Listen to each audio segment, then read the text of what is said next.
When JonBenéт Ramsey was murdered in 1996, the world was captivated. But instead of solving the case, the media and law enforcement created a narrative so compelling that it convicted her parents, not in court, but in the court of public opinion. Today, we're unpacking the psychological biases that fueled this tragic smear campaign. First, let's talk about authority bias, our tendency to trust people in positions of power, like police officers or detectives. In the Ramsey case, the Boulder police quickly zeroed in on JonBenét's parents, John and Patsy Ramsey, as suspects. This wasn't unusual. Statistically, family members are often involved in violent crimes. But instead of following the evidence, investigators leaned on assumptions and publicly implied guilt before building a solid case. Because we naturally trust authority figures, the public accepted their suspicions as fact, despite a lack of hard evidence.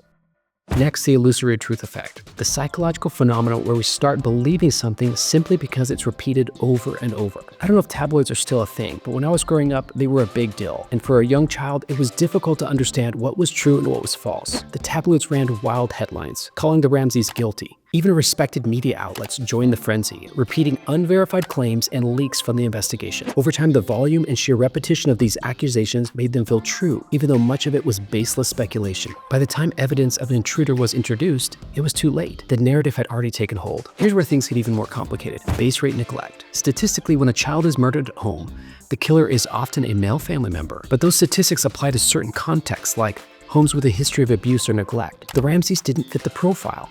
Instead of analyzing the base rate in context, investigators and the media weaponized it, reinforcing the assumption that John Ramsey must have been the culprit.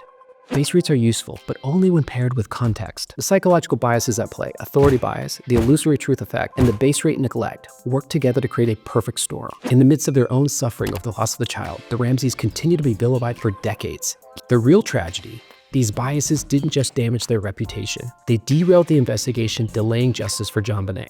So what can we learn from all this? Bias, psychological persuasion in policing and media is incredibly effective, and it's unethical and dangerous. It can distort the truth, ruin lives, and delay justice. The next time you're tempted to believe the loudest voice, ask yourself, am I seeing evidence or just a story? In my course, I teach people how to use the same psychological techniques that the police and the media used, but I insist that all participants agree to an ethical code of conduct to ensure that they use their new powers for good. If you're interested, head over to my website to join my course waitlist.